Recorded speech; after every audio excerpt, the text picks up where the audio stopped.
So a child comes into the world, doesn't come in minus a kidney, it doesn't come in minus a nervous system, it doesn't come in minus a brain, it comes in whole, and the way that we respond to each one of those things is developing it. So it's like we have to pay attention to all the needs.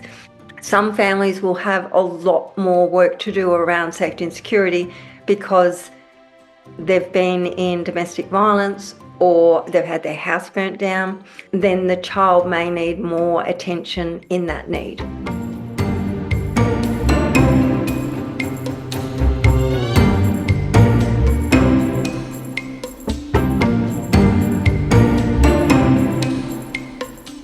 Welcome, Quanta folks, to another episode of our Little Sister podcast, Alchemising Education, little sister to Faark the Shoulds, which very much underpins these conversations.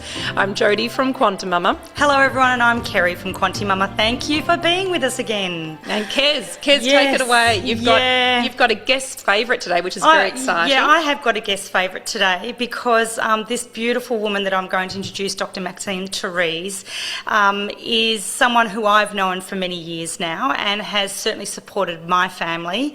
So welcome, Dr Maxine. Thank you, Kerri. Thanks for having me, and thank you, Jodi. I'm excited to be here. Yeah, great. So let me just tell you a little bit about Maxine, is that we first went to her many years ago when it came to wanting support for us as parents and with our children, as many of us are looking for support. And not only did she help me better understand the needs of my kids, but the little surprise in the work that she does is that she also supported me in going back and I guess really looking at my own inner child. Ooh, that was powerful, and that was a really pleasant surprise, one that carries with me today in terms of everything that I do. And, as we know, that there's always more, things that we can learn about and explore. So Maxine's work really helps parents look beyond the behaviour. So that's something I think is really critical, is just not looking at what's happening for them in that moment, but looking at what might be going on underneath the actual behaviour itself. And for those who are struggling, or whose kids are struggling, and you're kind of wondering, what are you doing? Are they misbehaving? Well, Maxine would say they're not misbehaving, that they're simply communicating an unmet foundational need. Through her research, which has been going on for 25 years, research, writings and practice, she invites us to rethink what children really need to feel safe, supported, connected and well, especially in a world where they're often asked to fit systems that were not designed around their needs. And so recently Maxine wrote a beautiful article on her Substack that was titled, "The School System Wasn't Built for Your Child." And that really captured our attention, because obviously that's something that we speak a lot about, and we want to try and delve into that and just explore that a little bit further today. So if I can just give a little bit of an intro to the article. You begin the article, Maxine, by outlining the history of schooling was designed for society. Wow. So it's aimed to produce a certain kind of citizen, a worker, or an adult that is compliant, which is really bold in saying that. That resonated for us. It's a big statement. It's a big statement. And so I guess what I wanted to ask you was, what prompted you to write this article? Where did that question around, was school ever designed for the children, where did it come from, and why do families need to know about this now? Yeah, beautiful. Thank you. I sort of interrupted there by saying it's actually a truth statement, and it might seem bold, but it's actually the reality of the structures that have been designed to support families and children. It's been about raising a citizen or raising a person so that they are compliant, that they're workable, that they can work within structures, that they're not going to be too resistant, that they're going to actually know how to be disciplined if the powers that be want that. Now, when I talk about the powers that be, it might feel like it's a little bit heavy or bold or harsh, but it's actually something that's been inherent in the way that we meet children historically. So a lot of philosophy really helps us to understand, and my background is psychology and philosophy, but I really love learning about the philosophical underpinnings of how do we build a society, how have they been built in the past, and what is a society, or what is it to be a human being. And it's really interesting, when I first was studying, realising that children have really been expected to be not just little adults, but never really seen for the potential that they have, because as far back as Aristotle, there was a belief that children weren't ready for anything. Yes. And they had to be taught by adults who often, as you said in the introduction, Kerri, don't realise, and we didn't have a model or map to help us understand this, but adults are little children a lot of the time too, but not in the most positive sense. So we all carry our own childhood history in our bodies. And as we grow and move through life and have different experiences, we project our unmet needs on children. So it's almost like, if I had a disadvantaged childhood, then I'm going to make sure that the children around me aren't disadvantaged, or I won't notice their disadvantage because I'm used to it. So it's like looking from our own perspective as adults, but unfortunately we've grown historically for hundreds of years with the idea that children don't know anything. That's my work with Childosophy, is that it's the child's wisdom. So what is the child's wisdom? And if we build things that we expect our children to fit into, then we're missing a whole lot, which is really the premise of all of my work. So what is it that the school system, obviously it is built for efficiency, and it's built to certain outcome. to a certain outcome and to measure in a certain way. What is it that the school system, do you think, is lacking or missing the mark on when it comes to the needs of the children? Yeah, I think any system's really a reflection of our current state of consciousness. You know, like as we move and grow through the world, we sort of see things from a different perspective. Like, if we have a limited worldview, i.e., children are not useful in certain ways until they get to a certain age, or they're useful at certain ages because they can do things. Or I'm thinking, I've got the image of the children in the coal mine, you know, because little they could actually do things that adults couldn't do. But generally, school systems are built on the Aristotelian idea, or Aristotle really sort of started that. There's always been schools of some sort throughout history, you'll find it, but the way we taught children and worked with children and learned from children was different in tribal cultures. It's really the rise of industrialism that we see this change in schooling, which is where we believed that we had to get children early. It's the Jesuit idea, show me the child at 7 and I'll show you the man. So there was this cultural and a level of consciousness that said that we're doing the right thing by children if we can mould them early. Let's get them and let's mould them. So we'll show them how to do. We'll force them, if they're left-handed, to write right-handed.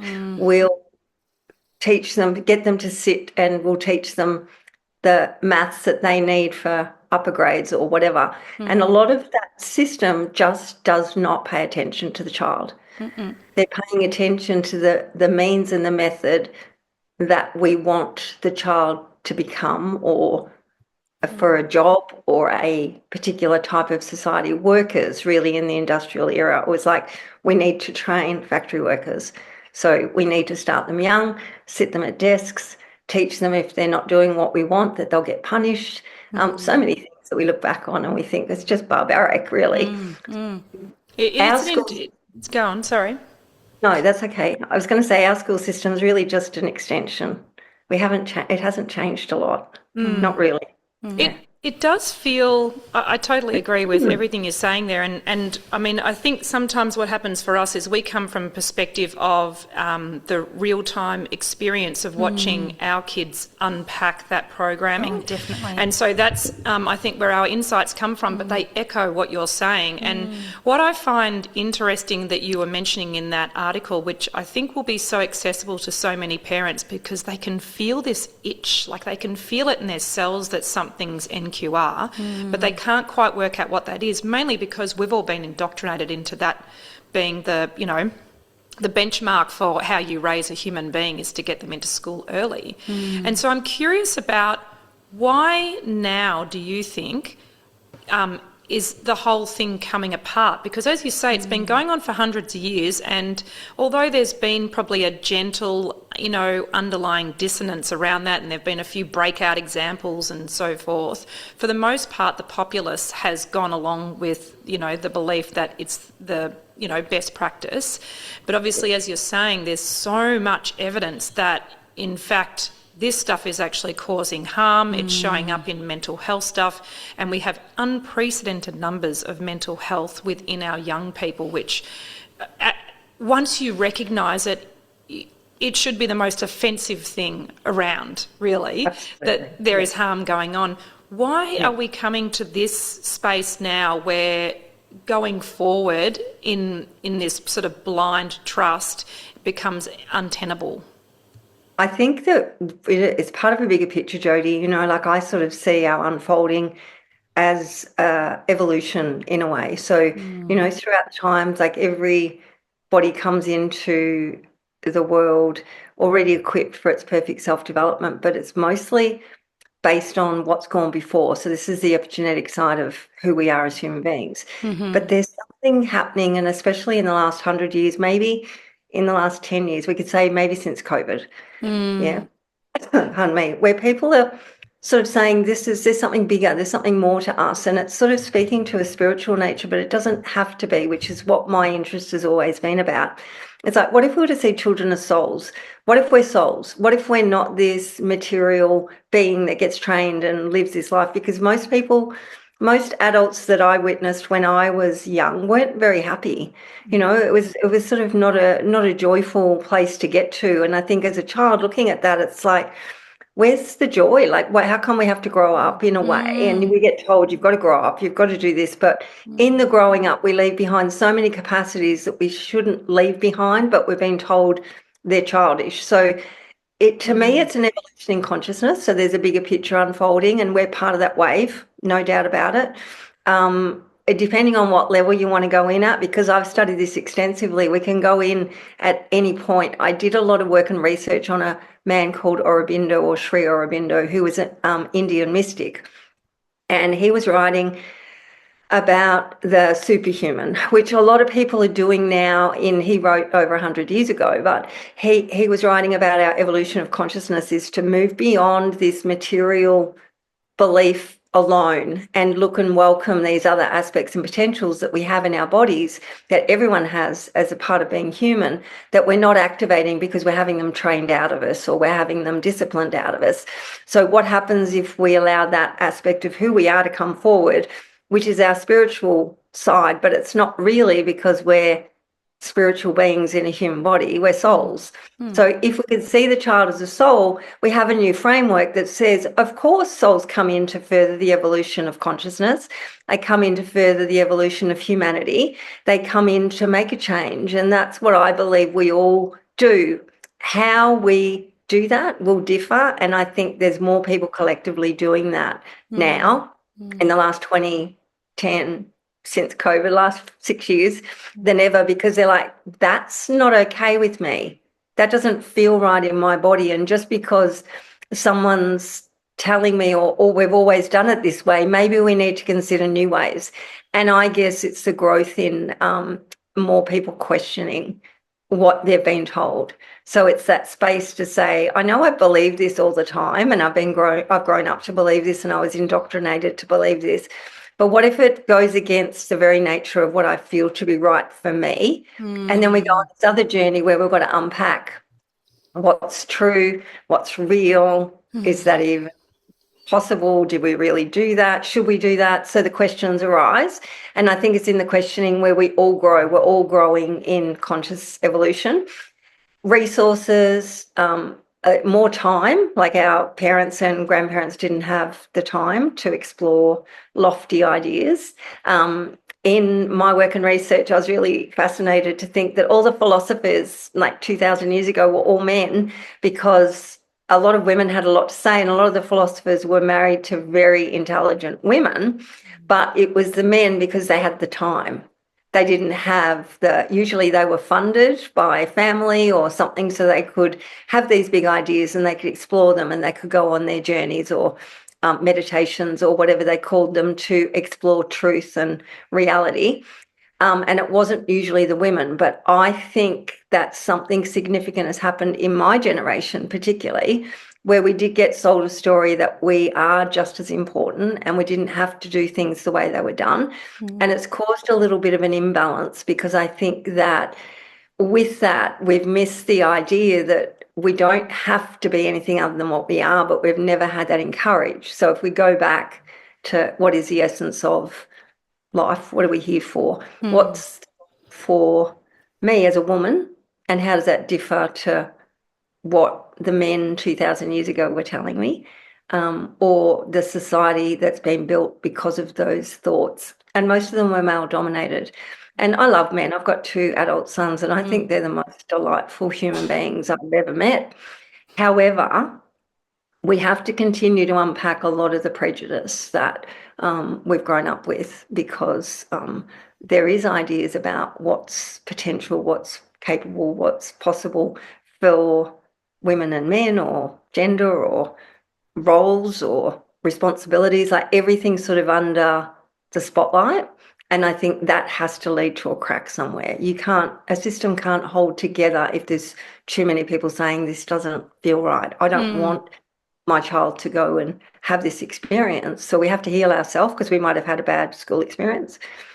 And then we work on how much are we reacting to our own past, and how much is the situation my child's in not good for them. And we often need help with that. Like, we need someone who's done it before, or we need someone who's prepared to have a voice around that. So that's all part of the process. But I think, to go back to answer your question, Jodi, I think we're evolving. I think we're here with a purpose, and I think we're here at a particular time for particular reasons. That's my belief.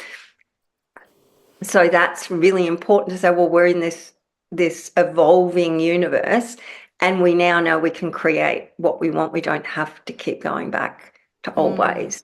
They didn't work. A lot of our people, a lot of things are going wrong. Yeah. And I think one of the things that we're certainly learning a lot about is being in our heart space, not our head.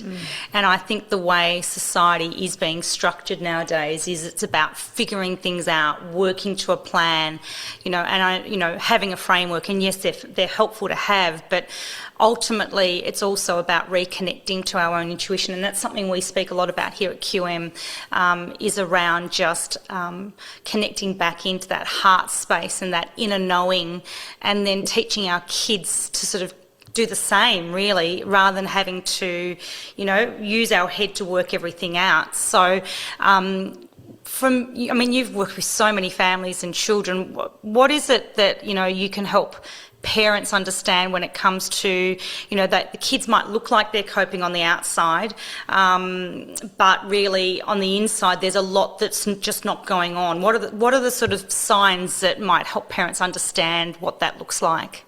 Yeah, I think, well, you raised a couple of really important things first, Kerri, and I just want to talk to that first, because it will lead into the next part, which is really interesting, because we have fragmented ourselves. So if we look at ourselves as a soul, we have to incorporate our bodies, minds and spirits. So that's what my map and model does. So it integrates those what have often been disparate parts of the self. So it's like, what if we're body, mind, spirit connected?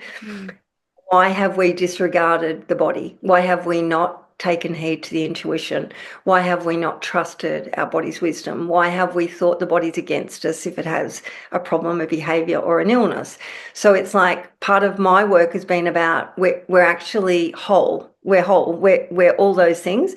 Frameworks are important, but if we override one of those aspects of self to the detriment of another, we have imbalance. So it's like, if we look at ourselves as an entity and we look at our children as this wholeness, that they're coming in exactly as they should be for their own perfect growth and development in this time in evolution.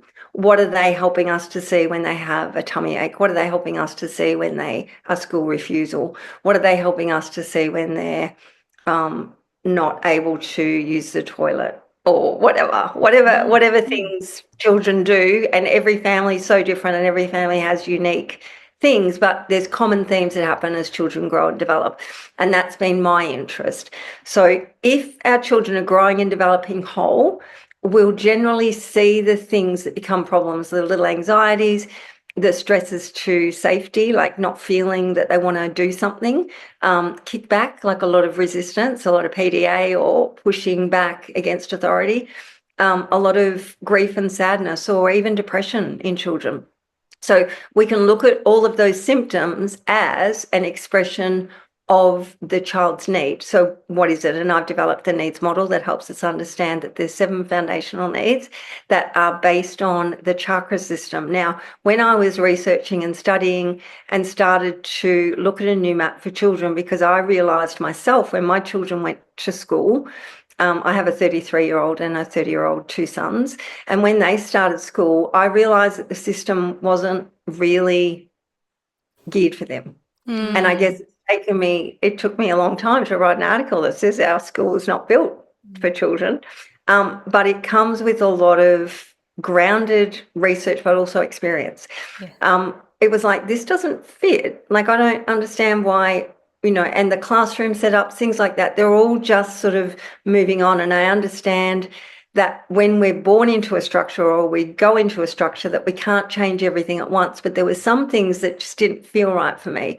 So it was about me asking my children what was happening for them in that situation. Like, I remember one experience when my youngest started school and he was very resistant to even going into the classroom. And he turned around one day and he said to me, "Mum, stop pushing me, I'm not ready."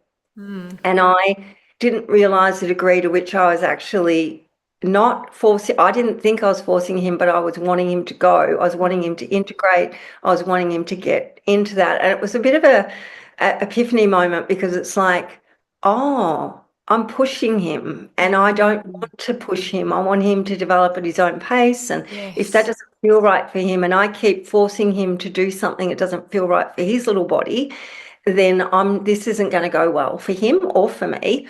And of course, that realization didn't come all there and then, but it was a striking moment where it's like, why am I forcing him? And if there's something that he doesn't like about this, why can't I listen?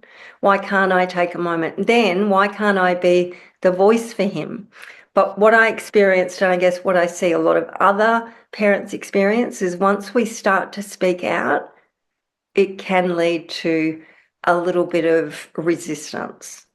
And then it's our task individually to strengthen ourselves, to find out what's appropriate, what's not appropriate for us and our family. And I think that journey then leads you down different pathways, because if we're forcing our children to do something and they're telling us it doesn't feel right, even if it's a gentle, like, I don't want to go, and we keep overriding that, we're not getting to a deeper understanding of what's happening for them. We're just projecting, I've got to go, I've got a job to get to, I've got a timeline, which we all know is true. Like, it's not about discounting it. It's not about making parents feel guilty, but it's just about pausing long enough to question, is this really what I want? Do I really want to have this feeling in my body when I leave my children and they're not ready, but I have to go somewhere else? And then we have to decide for ourselves. No one can decide that for us. We have to decide for ourselves that I don't want to live this way. I want to find a different way. And I guess that was the impetus of my work and research. Like, what do children really need? How come we're not seeing it? How come the psychologies and the education system don't actually meet the child's needs? They're just educating based on standards and set curriculum and benchmarks. So that was really the start of it for me. But listening to our children and having a space to listen to our children. So it doesn't matter what's going on for them. Take it as the most serious conversation you could ever have, but don't get too heavy in it either. So that's the dynamic for parents. It's like, what if we see our children as souls? They already carry and hold all the wisdom they need for their perfect self-development. So if they're kicking back to us or a system, we want to listen. It doesn't mean we can solve it, and it doesn't mean we fix it, because we can't fix it if we're coming from that energy, but we can get curious. What is it about that situation that made you feel pushed? Yeah. Then they'll tell you in their words, and you mightn't like it, because you might hear something like, it feels like you just want to get rid of me, or it feels like you're hurrying to get to work, or it feels like when I get to that room that you don't care for me anymore, whatever it is. Yeah. So whatever they tell you, you really want to listen without making it personal. Now here's the rub. We all grew in bodies and we were all parented in ways that we perhaps didn't get our needs met. So we vowed to do better. Like, I'm going to be better. I'm going to do this in an improved way. And then when our children tell us we're not doing a very good job, because they might say, I don't like that, or I don't want to do that, or that doesn't feel good to me, we sort of get offended. So if we could just drop our getting our defense and stop getting offended, but in order to do that, we have to do our own inner work, which is what you started the conversation with, Kerri. You know, we've got to realize that I can only meet my child from the degree that I have my needs met. So if I was a child who was forced, or I was a child who was pushed, or I was a child who was disregarded, then I'm going to respond to my child in equal or opposite energy. So sometimes, as I said earlier, we might say, oh, that's not as bad as what it was for me. You should have seen my schooling. It was horrendous. Get the strap. And you don't even get the strap anymore. Yeah. Like, if you went to school and I went to school, you'd have something to complain about. But it's really interesting, because that's one way. It's like viewing our child from an improved version of what we needed, or we try and overcompensate to be the parent that we wish we had, but we're still not being authentic to ourselves, and our children can read it, like, they know. So we just want to get clear in ourselves what is happening in my body when my child brings something to me, a problem, an issue, a behaviour, and then we start there. But it's hard without a map, which is why I love the foundational needs modelling, because it speaks to the 7 needs we all have and the ways that they present. So the needs are energy centres, they're the chakras, and getting a needs model, researching a needs model and having it as part of my PhD research 15 years ago was no easy feat, because it was still seen as a little bit woo, as like, we can't talk about chakras. And it's like, oh, but if we're energetic beings and biology says this and quantum physics says this, and we now know with epigenetics this, why can't we start introducing an energetic model?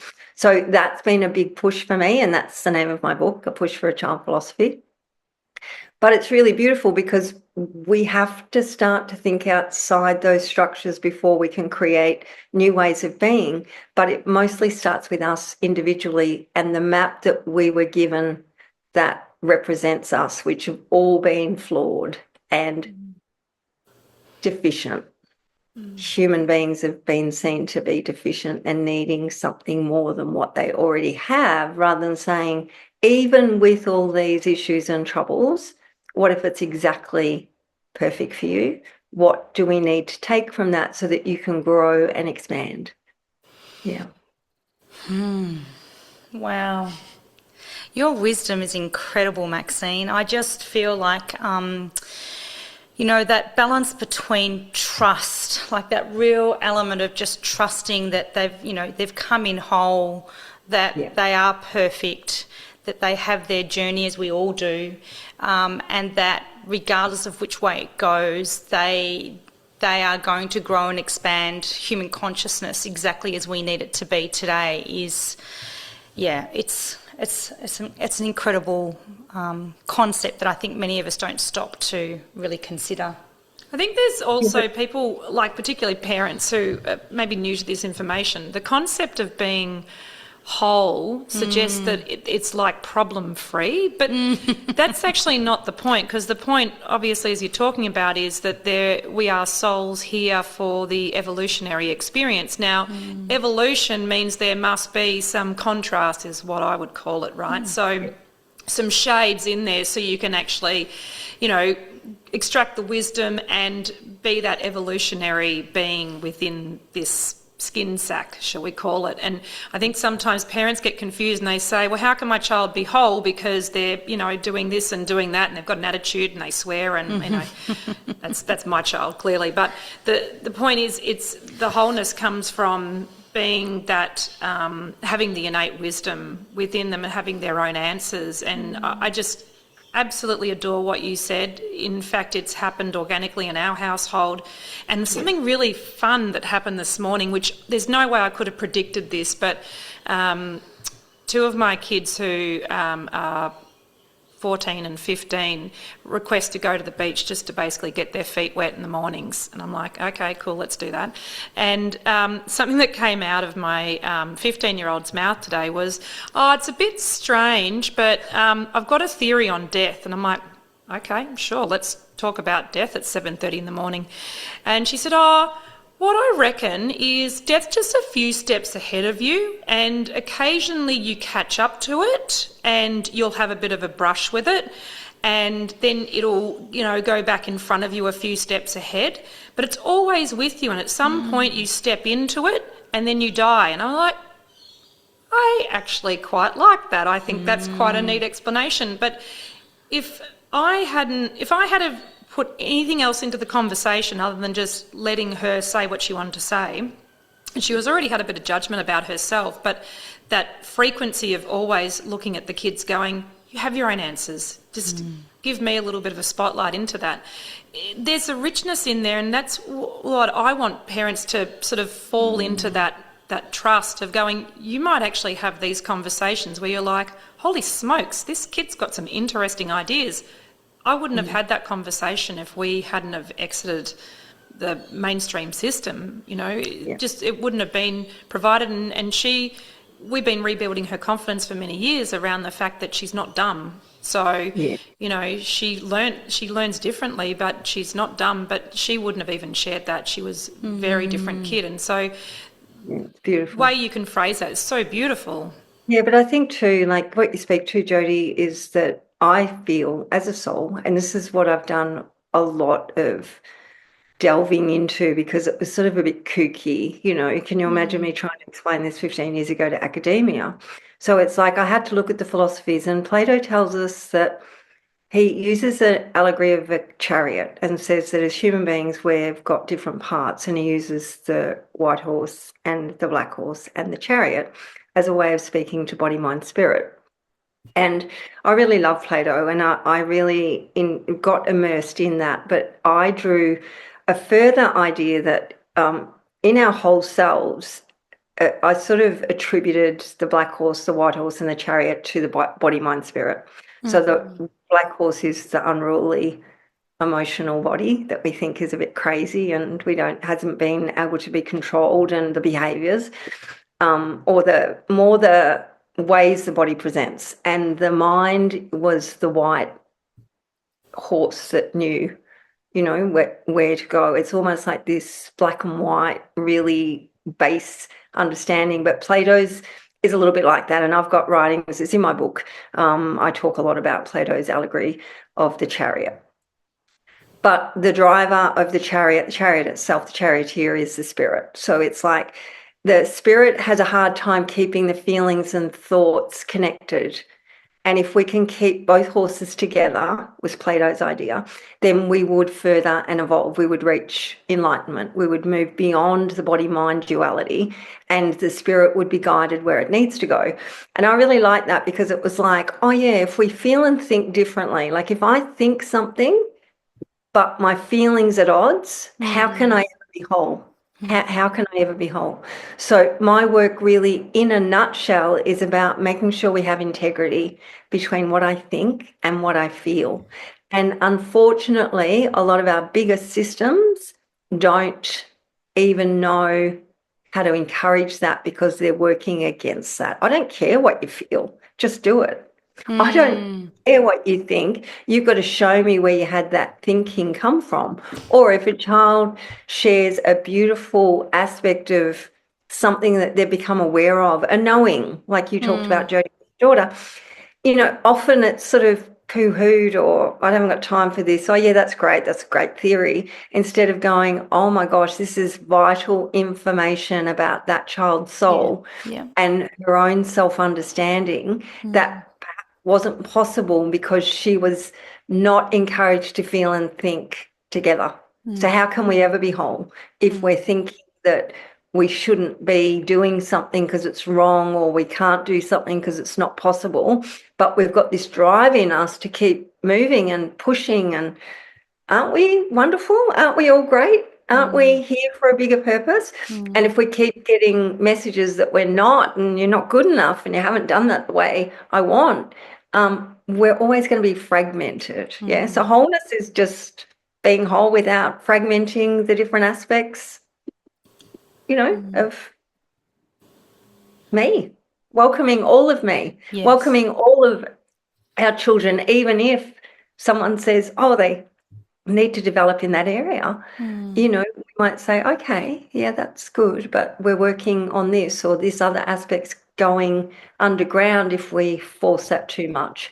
But it is a step-by-step process, and it's going to be independent to your children. But wholeness is body, mind, spirit in harmony, no fragmentation between feelings and thoughts. And that's a lifetime process, because how many times do we say no to our yeses and yes to our no's? Oh, yeah, very much so. A lot. And that's obviously because of, what's happening around us is that we're encouraged to not pay attention to those signals. We've been trained out of it. Yeah, we have. And generationally, we haven't been. It's been, get over it, or you don't be talking about, or you're too much for me, or whatever. So we disregard it, goes underground, and then often, our children are the ones that bring it out. So anyone that's in a role with children, whether it's parenting or a lot of teachers that don't have children, experience the same thing, because epigenetically they're going back to their own childhood as they care for children. So that's another big part of my research, is that there's this function happening in all of us as human beings. It's part of our evolutionary process, but it's part of that process that when we're in the company of a 5-year-old, we regress to being 5.